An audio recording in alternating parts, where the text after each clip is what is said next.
Good afternoon students. आपण control system याच्यामध्ये last लेक्चरला एक पोल झिरो प्लॉटवरती एक्झाम्पल सॉल्व केलेलं आहे. ठीक आहे. आजच्या लेक्चरमध्ये आपण एक दुसऱ्या टाईपचं पोल झिरो प्लॉटसाठीचंच एक्झाम्पल पाहणार आहेत. पण यामध्ये थोडंसं बेसिक मॅथमॅटिक्स तुम्हाला माहीत असणं इम्पॉर्टंट आहे. ठीक आहे. पण मी या ठिकाणी असं कन्सिडर करून तुम्हाला एक्सप्लेन करणार आहे की तुम्हाला मॅथ्स तेवढं चांगलं नाही आहे, म्हणजे तुमचं मॅथ्स तेवढं चांगलं नाही असं कन्सिडर करून मी हे एक्झाम्पल सॉल्व करणार आहे. त्यामुळे ज्यांचं मॅथ्स चांगलं असेल ते बोर होऊ नका. ठीक आहे.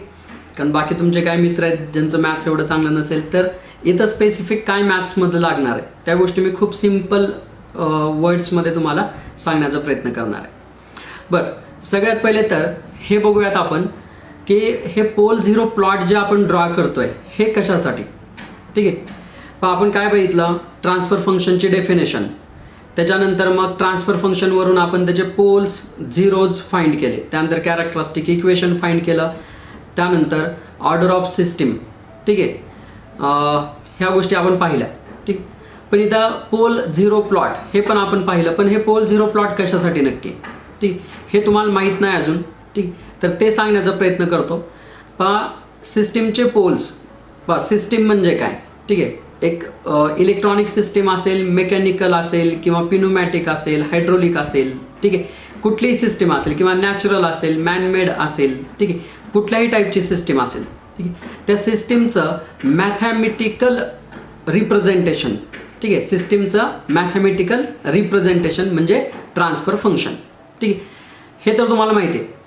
आता मग हे मॅथमॅटिकल रिप्रेझेंटेशन का करायचं. ठीक आहे. आता मी सिस्टीम आहे किंवा मॅनमेड सिस्टीम्स जे आपण यूज करतो त्याचं मॅथमॅटिकल रिप्रेझेंटेशन का करायचं, असा सगळ्यात पहिले प्रश्न पडायला पाहिजे. ठीक आहे. तर कशासाठी याचं मॅथमॅटिकल रिप्रेझेंटेशन करायचं, काय गरज आहे. ठीक आहे. तर हे कशासाठी आहे, तर त्या सिस्टीममध्ये असलेले जे काय एरर्स आहेत, ठीक आहे, ते ओव्हरकम करण्यासाठी किंवा सिस्टीमची प्रोडक्टिव्हिटी वाढवण्यासाठी. ठीक आहे. सिस्टीमचा रिस्पॉन्स वाढवण्यासाठी, म्हणजे त्या सिस्टीमला अजून ॲक्युरेट बनवण्यासाठी. ठीक. हे आपण त्याचं मॅथमॅटिकल रिप्रेझेंटेशन करतो आणि मग याचा ॲनालिसिस करतो आपण. म्हणजे ह्या मॅथमॅटिकल रिप्रेझेंटेशनवरून, म्हणजे आता मॅथमॅटिकल रिप्रेझेंटेशन केलं म्हणजेच काय, तर ती सिस्टीम आपल्याला आपल्या पेजवरती भेटली. ठीक आहे. पेजवरती आपण त्याचं मॅथमॅटिकल इक्वेशन लिहिणार. ठीक आहे. आता ही जी काही सिस्टीम आपल्याला पेजवरती भेटलेली आहे याच्यावरती आपण मॅथमॅटिक्स म्हणजे या टूलचा यूज करून, मॅथमॅटिक्स या टूलचा यूज करून वेगवेगळे त्याचे आस्पेक्ट्स फाइंड करणार.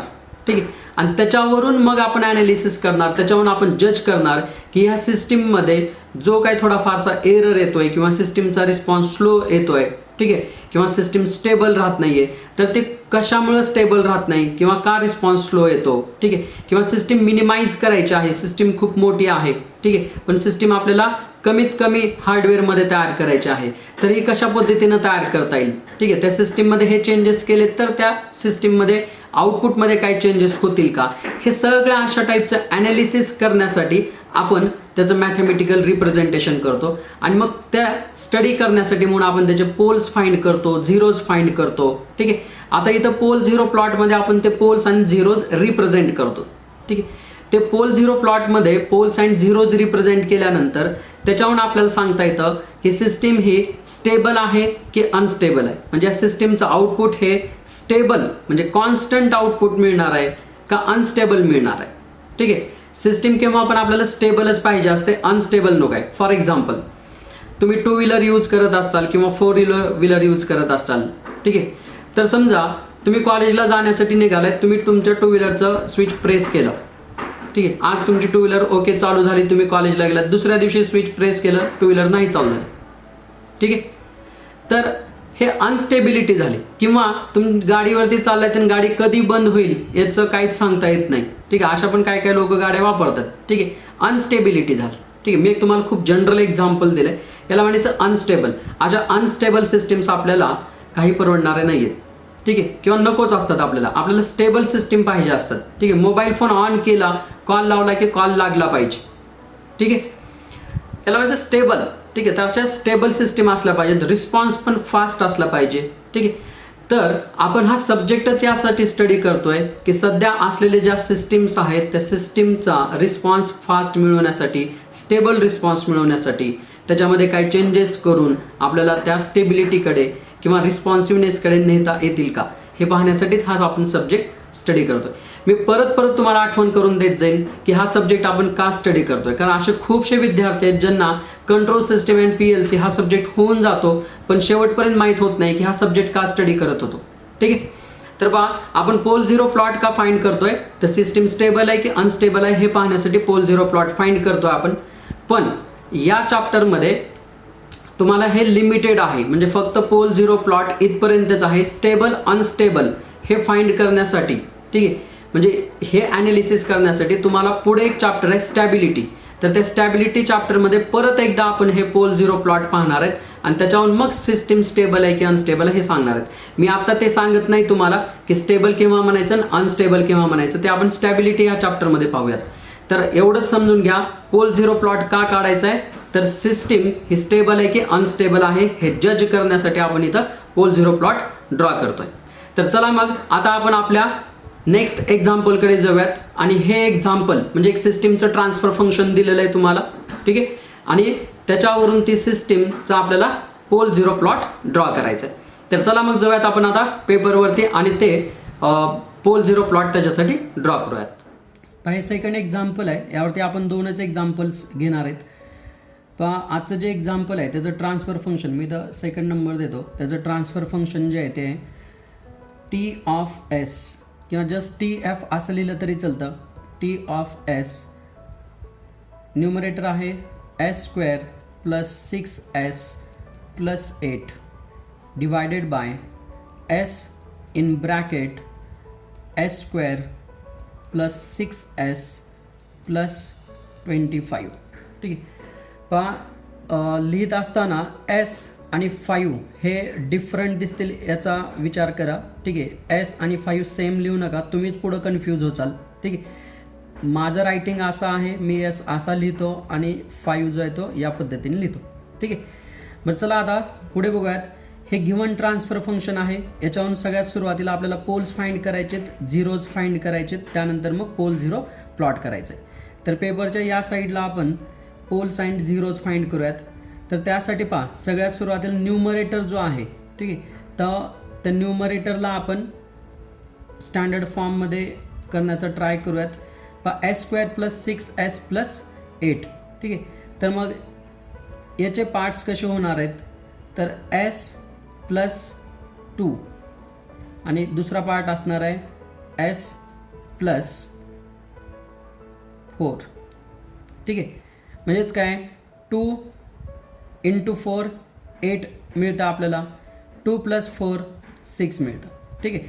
आता हा बेसिक रूल आहे मॅथ्सचा, हा तुम्हाला माहीत असेल. ठीक आहे.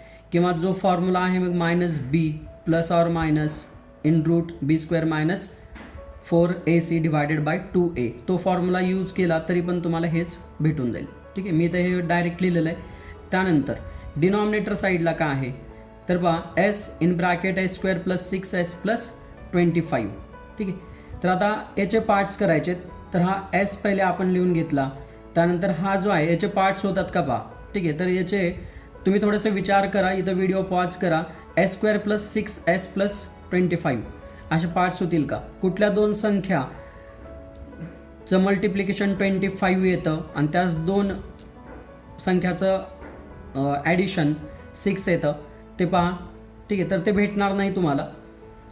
तर हे मी थोड्या वेळासाठी ॲज इट इज लिहितो इथं, s² + 6s + 25. ठीक आहे. हे मी लिहिलं. आता पहा, याचे पार्ट्स होत नाहीत, तर यासाठी आपण मग फॉर्म्युला यूज करूयात. ठीक आहे. मॅथ्समधला हा फॉर्म्युला यूज करूयात. कुठला, तर -b ± (√b² - 4ac / 2a) हा फॉर्म्युला आपण यूज करूयात. ठीक आहे. तर हा फॉर्म्युला आपल्याला असा लिहावा लागेल, मग s1, s2 = s1, s2 = -b ± (√b² - 4ac / 2a). ठीक आहे. तर हे जे इक्वेशन आहे, या इक्वेशनचे आपल्याला पार्ट्स करायचे आहेत. कशाचे पार्ट्स करायचे आहेत, s² + 6s प्लस 25 याचे पार्ट्स करायचे आहेत. मग या इक्वेशनला जर कम्पेअर केलं तर या एस स्क्वेअरचा जो सहगुणक आहे तो आहे ए. तर एची व्हॅल्यू काय झाली 1.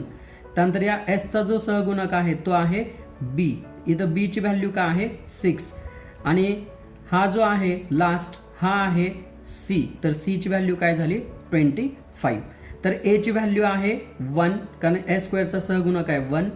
एसचा सहगुणक आहे 6 म्हणजे बीची व्हॅल्यू झाली 6. आणि सी म्हणजे हा जो लास्ट कॉन्स्टंट आहे तो म्हणजे सी 25. ठीक आहे. तर ह्या व्हॅल्यूजचा यूज करायचा आहे ए बी सी आणि हे प्लेस करायचं आपल्याला या फॉर्म्युलामध्ये. आणि याच्यावरून मग आपल्याला S1 अँड S2 हे मिळून जातील. आता हे S1 अँड S2 कशा असतात नक्की, तर ते ॲक्च्युली असं असतं पहा S square plus 6s plus 25 याचे पार्ट्स काय होणार आहेत, तर S minus S1 S minus S2.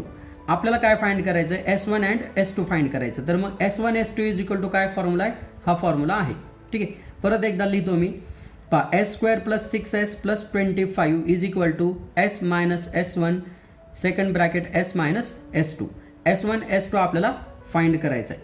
तर मग S1 comma S2 is equal to formula काय minus b plus or minus in root b square minus 4ac divided by 2a.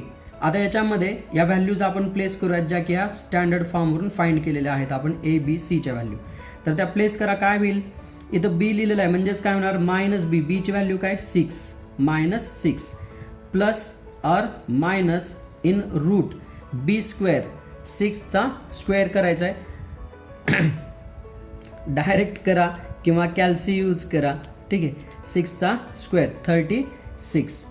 तर 36 minus 4ac 4 into एची value काय आहे 1 into सीची value काय आहे 25 डिवायडेड बाय 2a. एची व्हॅल्यू काय आहे 1. ते काय मी आता इथे लिहित नाही कारण 2 इंटू 1 इज इक्वल टू 2. आता हे सॉल्व करा. तर minus 6 plus minus in root 36 minus आता हे काय होणार आहे पहा 1 इंटू 25 इंटू 4 मीन्स काय होणार आहे हे 100. ठीक आहे. Divided by 2. ठीक आहे. हे पुढे सॉल्व करा. पुढे सॉल्व केल्याच्या नंतर काय भेटेल आणि हे जे मी एवढं स्लो सॉल्व करतोय हे अशाच पद्धतीनं तुम्हाला पण एक्झाममध्ये करायचं आहे. गडबड करायची नाही. हे तुम्ही डायरेक्ट इथं लिहू शकला असतात 100. ठीक आहे. पण तसं करू नका. थोडं स्लो जावा. चुकणार नाहीत. तुम्ही फास्ट गेलात तर चुकू शकतात. तर पहा पुढे minus 6 plus minus in root. आता रूटमध्ये काय भेटणार आहे 36 मायनस 100 आहे. तर 36 मायनस 100 काय होतं 36 मायनस 100 64 म्हणजे काय येणार इथं मायनस 64 डिवायडेड बाय 2. ठीक आहे. आता पहा मायनस 6 प्लस मायनस. ठीक आहे. इथं आपण असं लिहू शकतो इन रूट हे मायनस 64 जे आहे त्याला लिहूयात असं 1 मायनस 1 इंटू 64 म्हणजे मायनस 1 इंटू प्लस 64 लक्षात येईल ना हे. ठीक आहे. Minus 1 into 64 divided by 2. ठीक आहे. आता हे पुढं सॉल्व करू. मायनस 6 प्लस ऑर मायनस हा जो मायनस 1 आहे तो रूटमध्ये राहू देऊयात मायनस 1 आणि हा जो 64 आहे तो रूटच्या बाहेर घ्या म्हणजे ह्याचा स्क्वेअर रूट घ्या. स्क्वेअर रूट घेतल्यानंतर 64चा स्क्वेअर रूट काय येतो. ठीक आहे. पहा square root of 64 sorry square root of 64. ठीक आहे. काय येतो 8. हे तुम्हाला ऑलरेडी माहिती आहे तरी मी कॅल्सीवरती करून दाखवलं. तर इथं बाहेर काय येणार आहे मग इंटू 8 म्हणजे under root minus 1 into 8 divided by 2. ठीक आहे. आता हे सॉल्व करूयात. Minus 6 plus minus root minus 1 म्हणजेच काय असतं imaginary value. Root minus 1 is the imaginary value. ते आपण आयनं इंडिकेट करतो पण इथं इलेक्ट्रॉनिक्स किंवा इलेक्ट्रिकल सब्जेक्टमध्ये इमॅजिनरी व्हॅल्यू ही जेने इंडिकेट करतात. कारण इलेक्ट्रॉनिक्स इलेक्ट्रिकलमध्ये आय हे जे लेटर आहे आय स्मॉल लेटर जे आहे ते करंटसाठी यूज केलं जातं. इलेक्ट्रॉनिक्स इलेक्ट्रिकलमध्ये. त्यामुळे इमॅजिनरीसाठी इथं आपण आय यूज करत नाही, तर इमॅजिनरीसाठी आपण या ठिकाणी जे यूज करतो. जेव्हा तुम्ही मॅथमॅटिक्स स्टडी करत असतात तेव्हा इमॅजिनरीसाठी तुम्ही आय यूज करतात, ठीक आहे. पण या ठिकाणी जे यूज करा. तर √-1 म्हणजे imaginary, so it is indicated here by J, ठीक आहे. म्हणजे √-1 रिप्लेस केला आपण जे न आणि इंटू 8 डिवायडेड बाय 2, ठीक आहे. आता हे सॉल्व करा, काय होईल पहा. -6 डिवायडेड बाय 2, -6 डिवायडेड बाय 2 म्हणजे काय येणार आहे 3 प्लस ऑर मायनस जे 8 डिवायडेड बाय 2 म्हणजे याला डिवाइड याला पण डिवाइड करायचं, ठीक आहे. तर काय होणार 8 डिवायडेड बाय 2 म्हणजे 4, ठीक आहे. तर पहा आपल्याला भेटलं -3 प्लस ऑर मायनस जे 4, ठीक आहे. आता मग हे कशासाठी आहे, हे कुठपासून लिहित आलो आहे तर आपण पहा S1 S2 is equal to हे सगळं आहे. म्हणजे इथं लास्ट मी या ठिकाणी लिहितो पहा S1, S2 is equal to -3 plus minus J4, ठीक आहे. आता मग हेच आपण असं लिहूयात मग S1 is equal to -3 plus J4, S2 is equal to -3 minus J4. म्हणजे हा जो प्लस आहे तो S1 सोबत घेतला आपण आणि मायनस जो आहे तो S2 सोबत घेतला. तर ह्या दोन व्हॅल्यूज भेटल्या आपल्याला S1 अँड S2. याच्यावरून मग आपल्याला असं लिहिता येईल पहा या इक्वेशनसाठी, हे जे इथं आहे ना इक्वेशन, याच्यासाठी आपण हे सगळं करत होतो. तर यासाठी आपल्याला असं लिहिता येईल S² प्लस 6S, हे लिहितो आहे मी इथलं S² plus 6S plus 25 is equal to काय आहे S minus S1 second bracket S minus S2, ठीक आहे. तर हे प्लेस करूयात मग इज इक्वल टू म्हणजे ह्या इक्वेशनला इज इक्वल टू काय पहिला ब्रॅकेट S मायनस S1 ची व्हॅल्यू काय -3 प्लस J4. तर मग काय होणार minus minus plus 3 S plus 3 minus J4. दुसरा ब्रॅकेट काय होणार S मायनस S2, तर S मायनस S2 ची व्हॅल्यू काय -3 मायनस J4. ह्या मायनसने या दोन्हीला मल्टिप्लाय झालं म्हणजे काय होईल minus minus plus 3 plus J4.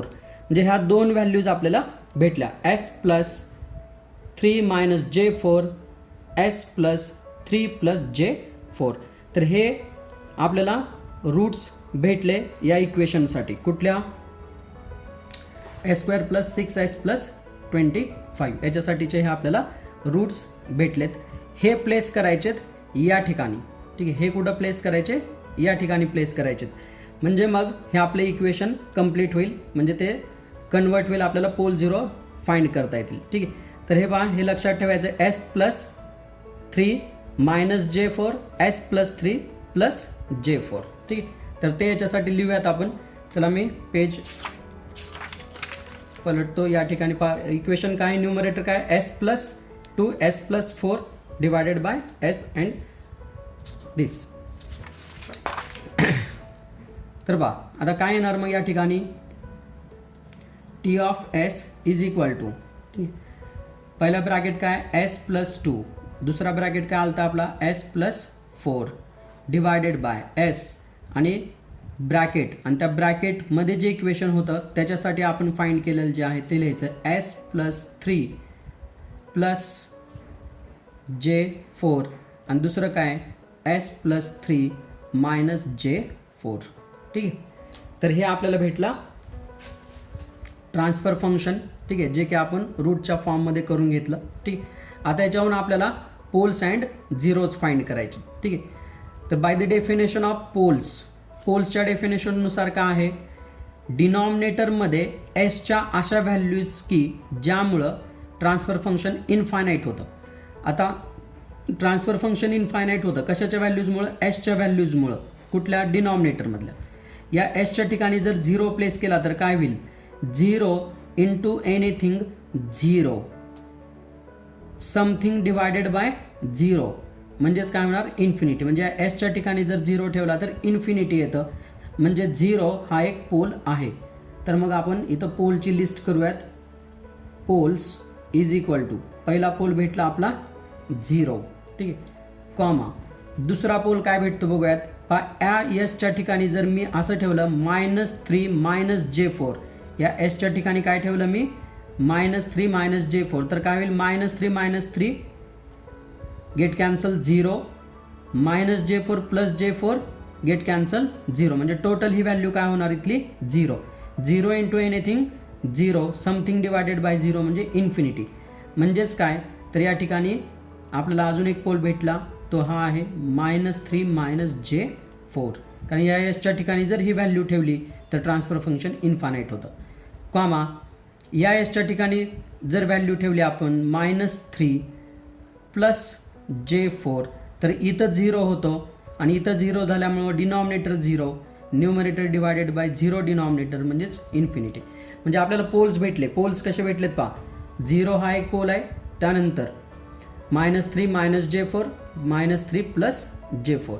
ठीक आहे, म्हणजे आपल्याला कॉम्प्लेक्स टाईपचे 2 पोल्स भेटलेले आहेत. ठीक आहे, हे कॉम्प्लेक्स 2 पोल आहेत. ठीक आहे, तुम्हाला मॅथ्समध्ये झालेलं आहे असं.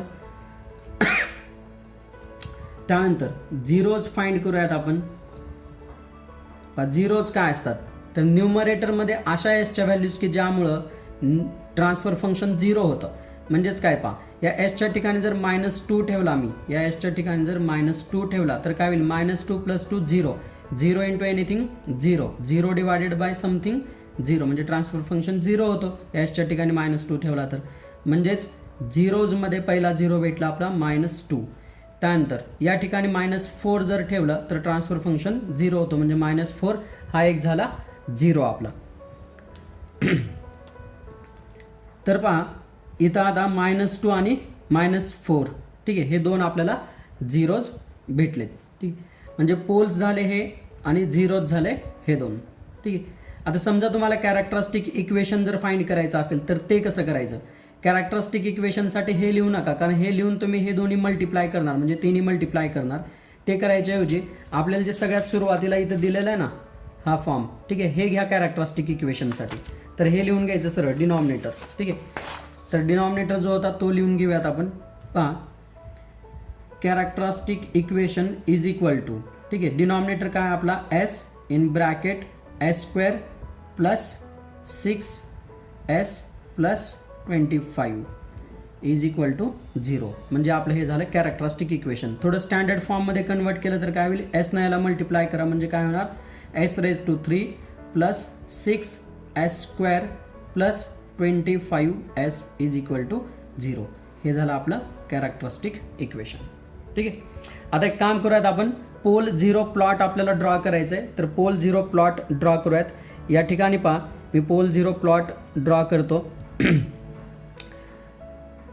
स्केल वगैरे यूज करायची गरज नाही एक्झाममध्ये, जस्ट असे एक फ्री हँड ड्रॉइंग करत जावा. ठीक, थोडासा अंदाज घ्यायचा पोल 0 प्लॉट काढत असताना की आपले पोल्सच्या मॅक्सिमम व्हॅल्यू काय आहेत. पोल मॅक्सिमम काय 4 व्हॅल्यू आहे, 0मध्ये पण 4 व्हॅल्यू आहे. म्हणजे इथं आपल्याला ज्या व्हॅल्यूज द्यायच्यात, हा रिअल ॲक्सिसवरती आपण या डिस्टन्सनं जर व्हॅल्यू दिला तर 4 व्हॅल्यूज बसतात. इथं सेंटरला ओरिजिन म्हणजे इथं 0 व्हॅल्यू असते दोन्ही पण ॲक्सिसला. या ठिकाणी 1 ही व्हॅल्यू येते. ठीक आहे, इथं 2, इथं 3, या ठिकाणी 4. ठीक आहे, तसंच या साईडला इथं -1, -2, -3 आणि -4. त्यानंतर हा जो इमॅजिनरी ॲक्सिस आहे, हा जो वाय ॲक्सिस आहे, आपण इमॅजिनरी ॲक्सिस कन्सिडर करतो. तर या ठिकाणी व्हॅल्यू काय येत असते, इथे असतो +1j किंवा J1 असं म्हणूयात आपण. ठीक आहे, त्यानंतर इथं J2, त्यानंतर या ठिकाणी J3, त्यानंतर इथं J4. त्यानंतर इथं व्हॅल्यूज काय येणार, -J1, -J2, -J3, -J4. ठीक आहे, तर असा पोल 0 प्लॉट आपण ड्रॉ करून घेतला. हा रिअल ॲक्सिस आहे आणि हा इमॅजिनरी ॲक्सिस आहे. ठीक आहे, आता हे पोल्स या ठिकाणी आपल्याला पोल्स अँड झिरोज जे आहेत ते या ठिकाणी आपल्याला डिनोट करायचे. तर पहा पहिला पोल काय आहे, ओरिजिनमध्ये 0 व्हॅल्यू आहे पहिल्या पोलची, म्हणजे ओरिजिनमध्ये असा एक क्रॉस करा, म्हणजे याचा मिनिंग होता की इथे एक पोल आहे. त्यानंतर दुसरा पोल काय, -3 -J4, म्हणजे -3 कुठं आहे रिअल ॲक्सिसला, तर इथं आहे -3. -J4 कुठं आहे, तर -J4 इथं आहे. म्हणजे पहा इथून एक डॉटेड लाईन ड्रॉ करायची अशी, ठीक आहे. त्यानंतर या ठिकाणातून पण एक डॉटेड स्ट्रेट लाईन ड्रॉ करा, ठीक आहे. तर इथं येतो हा पोल, ठीक आहे. -3 -J4 हा झाला हा पोल, ठीक आहे.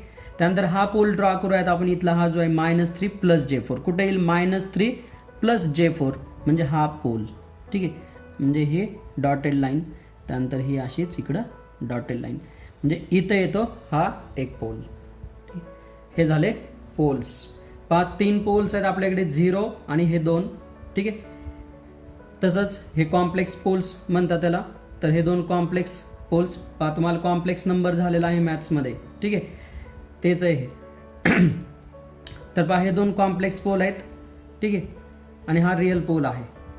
त्यानंतर पहा हे झिरोज हे आपण इंडिकेट करूयात. पहा जो -2 आहे या ठिकाणी एक 0 आहे, म्हणजे इथे एक सर्कल ड्रॉ करा. -4 इथे एक 0 आहे, म्हणजे इथे एक सर्कल ड्रॉ करा. हा झाला आपला पोल 0 प्लॉट. पहा स्क्रीन पॉज करा आणि एकदा पहा हा प्लॉट, ठीक आहे. या प्लॉटचा यूज करून आपल्याला सिस्टीम स्टेबल आहे की अनस्टेबल आहे जज करता येतं. पण स्टेबिलिटी या चॅप्टरमध्ये हे आपण बघूयात पोल 0 प्लॉटचा यूज काय आहे. मी इंट्रोडक्शनमध्ये तुम्हाला थोडं फारसं सांगितलेलं आहे. स्क्रीन पॉज करा आणि पहा हे.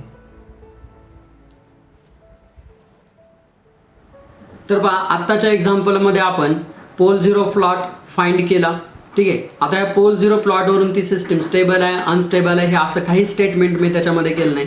फक्त त्या ट्रान्सफर फंक्शनवरून पोल 0 प्लॉट कसा फाइंड करायचा, कसा ड्रॉ करायचा हे याच्यामध्ये एक्सप्लेन केलं, ठीक आहे. स्टॅबिलिटी या चॅप्टरमध्ये पुढे बघूयात आपण याचा यूज काय आहे, ठीक आहे. बरं असेच आपण आता हे जे एक्झाम्पल्स आहेत पोल 0 प्लॉटचे, हे 2 टाईपच्या एक्झाम्पल्सला सोडून बाकी वेगळे काही एक्झाम्पल्स तुम्हाला एक्झाममध्ये येत नाहीत. याच्यामध्येच व्हॅल्यूज चेंज होऊन तुम्हाला एक्झाम्पल्स येतील, ठीक आहे. तर ते तुम्ही सॉल्व करू शकाल. मी होमवर्कमध्ये काय एक्झाम्पल्स तुम्हाला देईन. त्या अगोदर सगळ्यात महत्त्वाचं मला हे सांगायचं आहे की आपण तुमच्यासाठी एक DIT लॅब या नावानं एक ॲप लॉन्च केलेलं आहे. प्ले स्टोअरवरती ते अवेलेबल आहे. त्याची लिंक मी इथं व्हिडिओच्या डिस्क्रिप्शनमध्ये देतो आहे. ते ॲप डाउनलोड करून घ्या, ठीक आहे.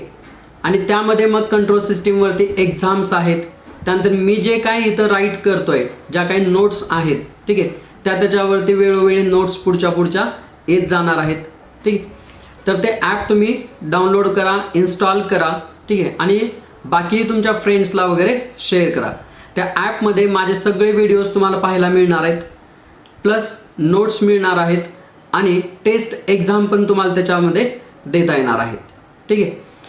तर पहा त्यामुळं तुमचा खूप चांगल्या प्रकारे स्टडी होईल आणि तुम्हाला ॲनालिसिस होईल की तुम्ही कंट्रोल सिस्टीममध्ये किंवा या सब्जेक्टमध्ये असे वेगवेगळ्या सब्जेक्टचे त्यावरती व्हिडिओज आहेत. तर तुम्हाला ॲनालिसिस होईल किंवा तुम्ही किती अभ्यास केला आहे, तुम्हाला कुठं डाऊट आहे, ठीक आहे. ते डाऊट्स पण तुम्ही मला व्हॉट्सअपच्या ग्रुपवरती विचारू शकता, ठीक आहे. तर चला मग भेटूयात आपण आता पुढच्या लेक्चरमध्ये.